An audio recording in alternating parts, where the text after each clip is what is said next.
Today we will learn about why successful people wake up early.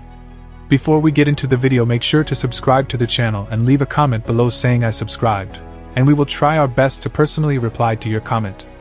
Successful people frequently get up early. All were known to rise with the dawn, from Darwin to Obama, from Branson to Franklin. Regardless of their reasons, they all benefited from placing their feet on the ground prior to the cock opened its beak. But why is getting up early such a habit? What is it about mind over mattress that draws in so many well-known and prosperous people? When the rest of us are still asleep, why do they drag their worn-out bodies out of bed so early? 1. The winner's mindset. Beating the inner voice results in a feeling of control. When your mind triumphs in the struggle between victim and achievement, things usually start out well and continue to get better. Your best line of defense against him is to recognize the voice. Don't listen when the alarm goes off and the voice tries to convince you that you stayed in bed too late to wake up thus early, or that 5 more minutes won't hurt. The large guys won't have any competition from those who choose to stay in bed, but they'll have to watch out for you. There won't be any stopping you once the inner voice is under your control. 2. More time. You could add 15 days to your year by rising just an hour earlier each morning. Terrifying when presented like way. How many of our days are spent sleeping? I don't know about you, but I have too many goals in mind for my life to be wasted in this manner. Reduce your sleep if you are pressed for time. Only 6 to 7 hours each night are necessary. More would be a waste of life. 3. Get active. Exercise is best done in the morning. It gives you vigor, concentration, and passion for the day. When I return from my new morning routine of running, I sometimes feel unstoppable. All of my relationships are happier and calmer, and stress has to work much harder to control me. You will become more successful and more productive if you exercise in the morning. 4. Quiet time. I hardly ever find peaceful time because I live with 3 boys. Early in the morning is when I meditate or do anything else I desire uninterrupted. I have the time because I get up early. During this time, you could also write, paint, or engage in other creative activities. 5. Find your muse. Many early risers claim that the morning hours are more creative and inspiring. The dawn hours saw the creation of some of the greatest literary and artistic works. Therefore, if you have a masterpiece in the works, getting up an hour early can be the key. 6. Time for food. Due to time restrictions, we frequently skip breakfast, which is a crucial meal. Rushing to work after eating a bagel won't offer you the energy or concentration needed to kick ass. You can have a healthier breakfast by taking more time in the morning, which will increase your productivity and effectiveness.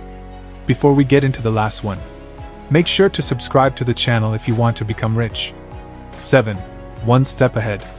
When everyone else is racing to the office, the early risers are calm, composed, and successful, one step ahead of the pack. Early birds already have it under control. You have more time for preparation, strategic thinking, and organization when you rise early. You'll discover that being disorganized or making poor selections causes you to waste less time. Getting to work early has the extra advantage of reducing interruptions from coworkers and allowing you to complete your planned tasks.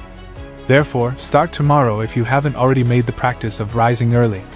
So that you won't be overly exhausted, go to bed an hour earlier. You could need a few days to get used to it, and you might not notice the advantage right away, but persevere. Millions of superhuman beings cannot all be mistaken. Bonus. Tactics for rising early. It takes some practice to become used to getting up early. You are almost certain to fail if you attempt to transition from waking up at 8 a.m. to 5 a.m. Instead, try progressively using the strategies listed below, and you'll succeed. What you must do is as follows. 1. Take baby steps. Start getting up 30 minutes earlier each day. As a result, if you were waking up at 7:30 in the morning before, you would now be waking up at 7 o'clock. Then you would advance all the way to 5 o'clock while progressively moving up to 6:30. That's a lot more doable and less intimidating. You may adopt this baby step concept, created by Stanford Professor B.J. Fogg, and apply it to other areas of your life if you want to go one step further. It's a surefire technique to raise your rate of success. 2. Move the alarm away from your bed. I use my iPhone alarm to wake up in the morning. When I used to have it next to me, it was very easy for me to hit snooze, often snoozing for up to 1 hour. I ended up moving my alarm next to my computer desk because I would actually have to rise to turn off the alarm. This made it a lot easier for me to get up and stay up. 3. Turn on the lights immediately. Turning on the lights right away is another strategy that actually supports keeping my alarm far from my bed.